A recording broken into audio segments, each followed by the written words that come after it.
errësira në dritë, historia frymëzuese e Fudail ibn Iyadit. A jeni gati të dëshmoni fuqinë e transformimit hyjnor? Historia e Fudail ibn Iyadit, nga hajduti i frikshëm në njëri të shenjtë, është një dëshmi e shpresës dhe pendesës. Fudail ibn Iyadi, dikur të merri i rrugëve, u ndryshua përgjithmonë nga një ajet kuranor.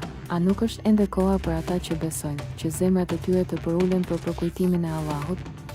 Kurani 57:16. Ky predikim fetar depërtoi në zemrën e tij, duke e motivuar për pendim të sinqert. Ky mësim moral na mëson se askush nuk është i humbur për sa kohë ka vend për pendim. Besimtar islam, të rinj, lexues fetar, student të teologjisë, le të na shërbej kjo histori si motivim personal. Fjalët e Fudailit, njeriu më i mirë është ai që e di të vërtetën, por nuk vepron sipas saj, na kujtojnë rëndësinë e veprimit sipas besimit tonë. A jeni gati të ndryshoni jetën tuaj? Reflektoni mbi fjalët e Allahut, kërkoni pendim të sinqert dhe përpiquni të jetoni sipas mësimeve të tij. Ndani këtë histori frymëzuese me të tjerët dhe abonoheni për më shumë përmbajtje fetare që do t'ju ndihmojnë të rriteni shpirtërisht.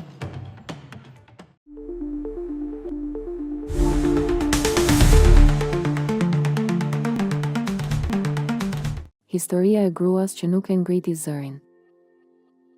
Një grua e urtë u fyer rënd nga një tregtar para njerëzve. Ajo heshti, uli kokën dhe u largua pa thënë asnjë fjalë. Më vonë dikush e pyeti: "Pse nuk u mbrojte?"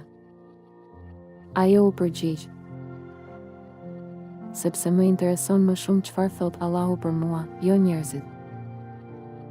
Mësimi. Diniteti i vërtet qëndron në heshtjen që ruan paqen e zemrës dhe e lartëson shpirtin.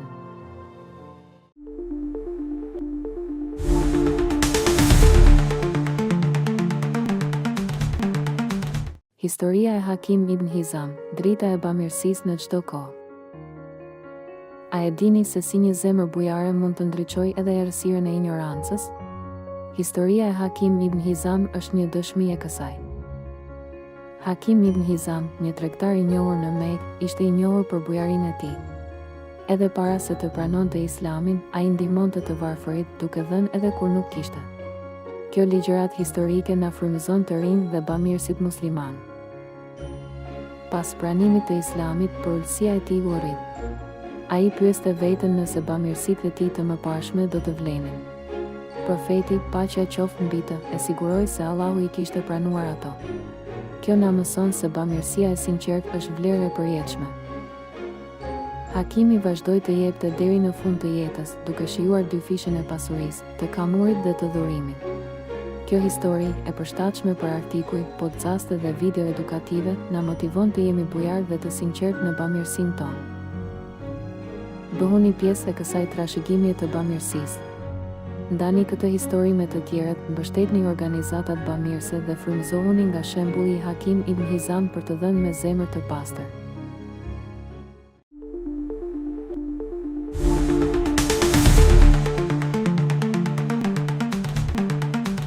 Alzëri i zemrës, një histori frymëzimi dhe shprese.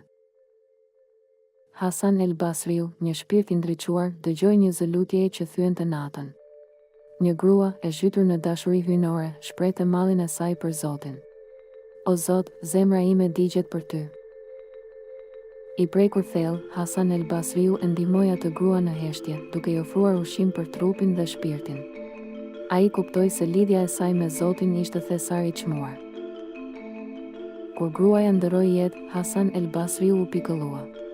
Por në ëndër, një zë i tha: "Ajo që e doi e takoi atë që donte." Zemra e saj, e mbushur me dashuri për Zotin, u shpërblye me praninë e tij. Besimtar, student, adhurues.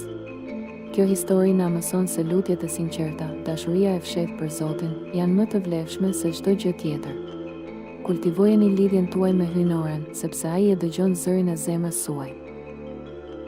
Lutuni me sinqeritet, meditoni mbi fjalët e Zotit dhe gjeni motivimin për të jetuar një jetë të mbushur me dashuri dhe devotshmëri. Ndani këtë histori me të tjerët dhe frymëzoni ata të kërkojnë praninë e Zotit në çdo moment.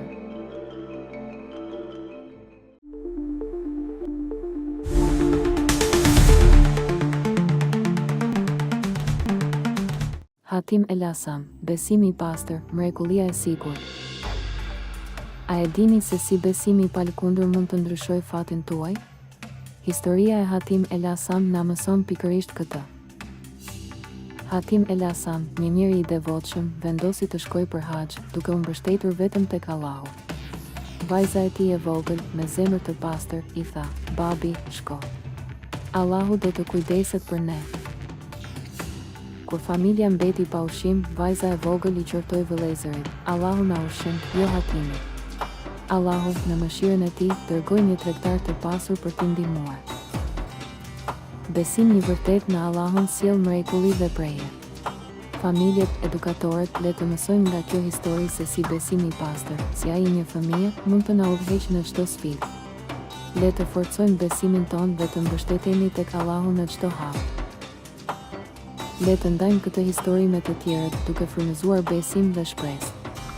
Vizitoni faqen tonë për më shumë histori frymëzuese dhe mësime të vlefshme.